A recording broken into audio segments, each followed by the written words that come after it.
باخيتي والبراء هذا باخيتي والبراء وممنخين يمرة هنديتي والبراء هنديتي والبراء يمين بيتي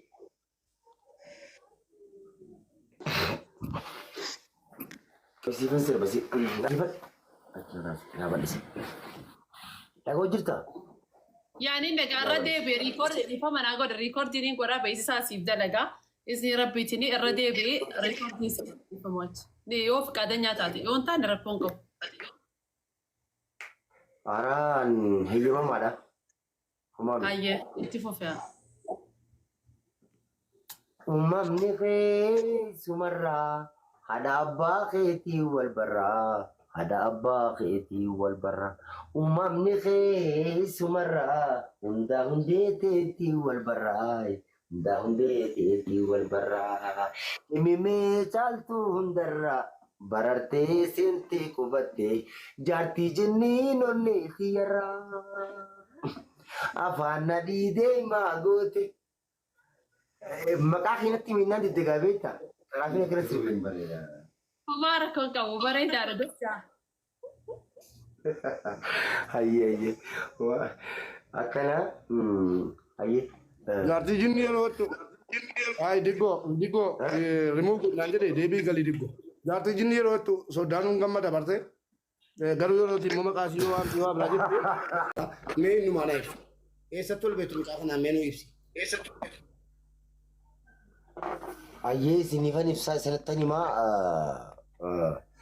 mubee mucaa kana wajjin dhugaa rabbuma tolatti nu fide. Fakkeenyaaf yeroo waa xiqqoo kanan dura Finfinnee ture miyyoo takka barbaacha jaalalli na qabnaan nama tokkoon jaaladhe dhugaa rabbi kolminan nima hunda isaanii mubeen nagaama ani wallahi hanga har'aatti dhalaa takka illee hin beeku beektu takka nama tokkoofan jaaladhe sanuu qaamaan hin beeku sirba sii ilaale jarana sirba sii sana ilaalee tan sii jaaladhe san booda silkii namaatiin hordofaan ture. Ugaandaa jirti, Burundii jirti, Ameerikaa jirti waan waan beeku. Garuu akkanuma kana jedhanii san booda gaaf tokko Finfinnee jirti naan jedhan. Erga Finfinnee jiraatte ijaan arguun qaba jedheetuman Harargee irraa ka'ee gara Finfinnee kan ol dhufu. Isii barbaacha Jumaal arguuf. Yeroo nu dhufu san booda bakka isiin silkii nakii shaatan maallaqa nan qabu wajjin. Hattuun ta'ee kiisii kun na kaadhatee walumaa kun beekon. Mubeen dhaga'amaa? Sirriitti dhaga'ama sana booddee xiqqoo ishee akka waan mataan kun akka waan sammuun kun dhukkubuu wayii na jalaa ta'e barandaa rafuutan kee barandaa jaran maqaa ishee waamee tarrafaa ture. Sirba amma si jaaladhe boontu jedhu kana maqaa isheetiin ture kan sirbamu. Si jaaladhe sabrii sirraa miidhamee jedha ture. Sabriina jedhamti isheen illee maqaan ishee weelliftuudha. Sana booddee mucaan kun immoo anaa taa'ee sirbu na arge. Maal mucaan akkanaa taa'ee sirbu kun afaan Oromoo sirbaa jedhe. Mucaan kun nama baay'ee Oromoodhaaf dhimamudha. Nama Oromoodhaaf dabarsee lubbuu isaa kennudha. Sana booddee achitti harkee ka'ee tiiktookii isaa irratti waraabee na gadhiise. Ani silkii hin qabu ture gaafa sana. Achi wal barre na dhukkubee ture illee yeroo sana baay'ee sammuu illee na dhukkubee ture. Sammuu qofa miti qaamaan illee waa baay'ee na dhukkubaa ture. Mubee naatu na agartee gaamana kee dhufee bare. Gaafa sana kan mucaa kana wal barre malee waa tokko firoomas hin qabnu inni warra Jimmaati ana argee. Fakkeenyaaf. Walitti Oromummaa yoo ta'e malee walitti dhiyeenya biraan qabnu jechuu kooti. Akkanatti wal barree egaa obboleessi jechuun kan wajjin qofa miti. Akkana ture mube malee firooma biraan qabu. egaa akkasii oromummaan dhugaa kunoo akkasitti calaqqisiifamaa obboleessa keenya deef galatoomuu ulfaadhu siin jennaa isatu bakkeedhaa fuudhee jechuudha. Deef nama galataati. Dachaas qofaas tun taane yookiin dachaas artistii waan ta'aa jiruuf yookiin artistii waan ta'eef tun taane oromummaadhumaa fi bakkeedhaa sanni ciisu ilma oromooti maaliifas ciise jedhee fudhatee galuu isaatiifi galata guddaa uummata irraa qabda. Namni ilma namaa tokko ilma oromoo tokko bakkeedhaa fuudhee ol galchee galata guddaa uummata oromoo irraa qaba. Ulfaadhu galatoomii siin jenna nama 300 irratti. Hayyee kana fakkaataa dachaasiinis kaawuntii obboleessa keenyaati fooloo godhaa. Namoonni giiftii qabdanu giiftiidhaan gara bakka dachaas ta'aa jiru tuttanii giiftiidhaan sappoorti godhaanii baariyaalii manaas ol kaasaa. Warri laayif goolii guutaa dhufu laayif goolii guutaa amma sagantaa gargaarsaati sa'aatii tokkoof gargaarsa goona gatii ta'eef ijoolleen isin raftu dadhabdu sa'aatii tokkoo fi haasawwan dheeressinu warri gastiirra jirtan yoo danda'ame deeqaa tokko fudhaati waan jettan itti dabalaa sa'aatii tokko itti qabna gara gargaarsaatti galla. Alaamuddin yuuroo 100 itti galatoom ulfaadhu akkaawuntii isinii maxxansina. Namni asirraa dubbachuu barbaadan abdii. Digitti. Assalamu alaikum warahmatullahi wabarakatuh. Waalaikum assalam warahmatullahi wabarakatuh. Eenyuun dubbata dabareedhaan digitti irraa ka'a. Kan jalqaba ol galtee siidaa ittaanee abdii geetaachoo ittaanee dabareedhaan deeqaa tokko jechuutti geessina. Digitti waan jettu qabdaa? Hayyee yaa'u gaafa jalqaba. Hayyee salaamu alaikum dura dursoonni keessadhu. Dachaas mana keetti yeroo jalqabaa fi wal barree yeroo dura mucaan kun fidee mana kee galchu. Gaafa sanas ni gargaara jenneedhuma wal hirkaa faffacaane. Har'a mootuu gargaaramuu qabaa. Gaafa sanas irratti dubbannee amaanaa deef kanatti kennannee wal hirkaa dachaane. Egaa hamma immoo erga kana hunda ta'e ni gargaara. Nuti obboleeyyan isaa wajjin jirra. Anis akka dhuunfaa kootti amma qaburraa 10,000 nan gargaara. Wanta biraa wanta dubbadhu hin qabu namoonni. Obboleettiin keenya birrii 10,000 obboleessa kooti wajjin nan dhaabadha jettee jirti. Ha galatoomtu hedduu nu galatoominuu jiraadhu. Deef amma ati akkaawuntii dachaas kallattiidhumaan qabadhuuti nu himtaa obboleessi keenya tokkos yuuroo 100 jedhee sa'aatii tokko gargaarsi nu goonu sa'aatii tokkittidha. Sa'aatii kanatti fayyadamaati warri rafuullee deemtan warri dachaasiin jaallattan warri artii oromoo jaallattan warri rakkataa jaallattan akkaawuntii fudhaati. Akkaawuntii fudhannaan yoo barbaadan nun teenya isin deemtee rafuu dandeessu. Sagantaan keenya sa'aatii tokkittidha. Kanaa jennaan hundi keessaniyyuu erga dhuftanii hirmaadhaa fi jajjabeessaan isiniin jedha galatoom ulfaadhu diggoo abdii geetaachoo jiraatte osii mijate deeqaa tokko dubbadhu. Isiniin galcha warri galuu barbaadanii nama obsaa isiniin galcha. Abdii mijanne fakkaata abdiidhaa yeroo osii mijatetti dubbadhu biroo dubbadhu. Motions. Mijannee fi warri isin mijanne rakkoon qabu. Diroon jirta?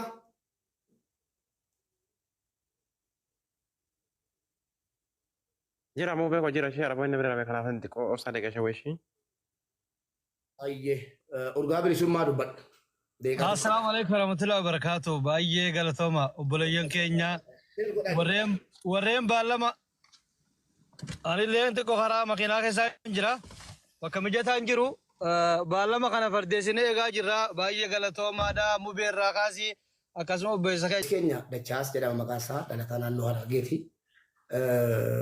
Nama baratesi nama olii gad deddeemaa ture akka carraa ta'ee Finfinneetti rakkatee bakkee bulaa ture ijoollee Oromootu fuudhee manaan galee kunoo gurmaadhuma argaartan kana deef fuudhee manaan galeeni waliin jiraataa ture waan tokko hojjechuus akkuma isin argitan aartii tokko isin hojjeta waan tokkos akka hawaasaatiifis hojjetaa jira sappoortaa godhamuu jedhamee waadaa galamee fi ture beellamni sun akka carraa bixiin cikichikii kajaarsaati kan maaliiti argitaniitu waa hedduu dabarse miidiyaa kanarratti amma immoo hadhatti beellamni qabamee fi inumaayyuu saatii lamatti ture sababii xaba beellamaa fi waan tokko as bunnee dhufne Kanaaf namoonni nama 200 jechuun osoo 200 galchee fi 200 gargaara.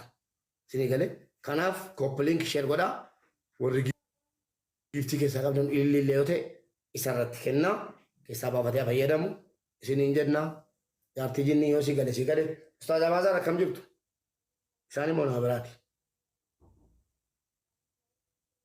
Isaanuma mubee galatoome hedduu takka. Shabakaadha malee. Bagana gaanuftan. Mubarak jaartii jinnii taraa carraa karneef mee. Ayyee kenneef. Nagaa akka assalaamu alaikum. Alaikum assalaam warahmatullahi wabarakatuh. Haasaya Abaazar.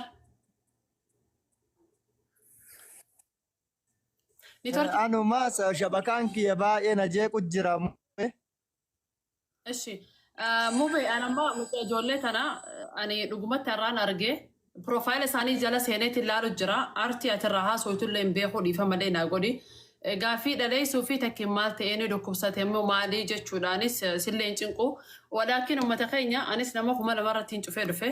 Sheerii fi koppiliinkii godha ni gargaara. Oromoon takko afaan takka haasawinaa diina takka qabna alhamdulillaahi. Sheerii fi koppiliinkii godha dhukkubsataan abbaa fedhee akka gartee tokkummaa akka oromummaatti wal gargaaruu qabna.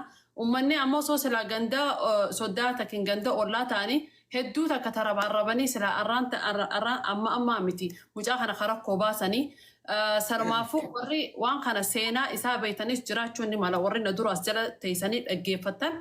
Sanumaafuu warri as jala jirtan Yemadaam Qamamoch Maammadoo biyya Arabaa jirtu qarshii 100 200 300 isaaf advaanteejii guddaa qaba. Nuuf waan xiqqaa laala waan gartee gabbaanee wanni jennu takka suuqa supermarkeetatti masruufa baafnu takka walaakin isaaf waan guddaa godha akka biyya keenyaatti diyaaspooraanis warri jirtan gaariidha. Gaaxaamee kanatti baasa kanna daamee kanadha. Ajri sadaqatul jaariyaa dalidha. Anis gama khiyyaan mucaan warra harargeeti jaanii harargummaa isaa osoo hin ta'in oromummaa fi islaamummaa isaatiin hangaan danda'uun ni gargaara. Mubee namoonni si jechuu barbaadu mucaan kun eessa jira? Finfinnee jira? Finfinnee jira jaartii jinnii. Kama yoo Finfinnee jiraate alaa kullaa rakkina maallaqaa qaba malee dhukkubsateeti miti jechuudha. Moo akka misila naaf hin galle? Rakkina maallaqaa qaba? Dachaas jechuun akkuma amma dura. Isaan lamaan kan isaan makameen adda baasuu hin dandeenye dhiifama na godhaan of golcha Mubee.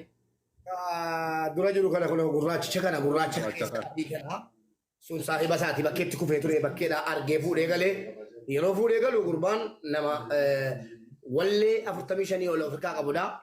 Mee jedhiifa dara jedhiifa gammadduyyuu wallee isaa keessaa nageenyaati maa olii gadi. Yaa dhagee waan hin taane jedhee ani uummata ammaan fi akkana si gaafa dabeetta hojii uumuufiin hin danda'a yoo rabbiin jee izni rabbiitini. Mu'aaz Muhammadinis meebii warsi garsiisuun hin danda'a akka wal agartanii hojii waliif uumtanis ejensiilee adda addaatillee wa'ada 500 duratti wa'ada siiseen hangaan danda'u sappoortii siin godha izni rabbiiti rabbi ajiree haa katamu. Nama 100 thank you. Ofiisiin miidhina waanuma dandeessan qofa waadaa galaa fi galmee seenaa irratti galmooftu mucaan kun gaaf tokko beekameera. Artiidhaan immoo yeroo gadi ba'ee artii Oromooti artii kan nama tokko kan nama dhuunfaa kan ganda tokko miti inni beekaaf kan ganda hundaa fudhatee dhufe artiidhaan gaafa gadi ba'ee jedhe geessanii Hacaaluun jaallattu eeyyeen jaallattu wanni isin jaallattuuf sababni artii gajjabeessee artii Oromoo irratti waa hedduu hojjete kanaaf jaallattu. Obboleessi keenya kun immoo tarii sanaa ol ta'uun bala. Sinii galee hin beekamu dubbiin rabbi. Kanaaf akkuma inni jiru kanatti jabeessuudha malee erganni lafarra gangalatee rakkatee maal ta'ee dhufee gadi beekee jaallachuun hin taatu. Mucaan kun nama sagalee qabu nama artii sirriitti danda'u galatooma warri waadaa galaartanu waadaa keessan waraabaan jira bilbila sagaaniini amaanaadha waadaa galtan immoo bakkaan nu gaha. Gatii lakkoofsi amma barreeffamaa jiruuf immoo hundi keessan iyyuu koppiliink sheer gochuun dagatina obboleessa keenya lafaa dhufaa artist dachaas sappoort godhaa jirra. Risiitii eenyuuf erginaa warra jettanii xumurarra lakkoofsa waatsaappii kan koos kan saas warra qabdan achirratti nu ergitu. Abdii Shiridoon 10,000 Please kijibaa waadaan galina. Please kijibaa waadaan galina. Nu jabaadhaan. Mubaarak inni isaa dubbatu meetar takka isaaf carraa kan egaa waan jooyoo qabaata. Atoo hin jira galchiteettaa biricha. Anjaroo jalqaba gurbaa kun liivii akka dhufaniin nillee dawwalee fi nan beeku ergee fiitiin ture. Okay. Sababa isaatiin nama dhibba meeqaan wal fitnaa. Dachaas akkaawuntii yoo si bira jiraate birrii 14,000 galeera amma 14,000 birrii 14,000 galeera. Jaalalaaf nama jedhamu 10,000.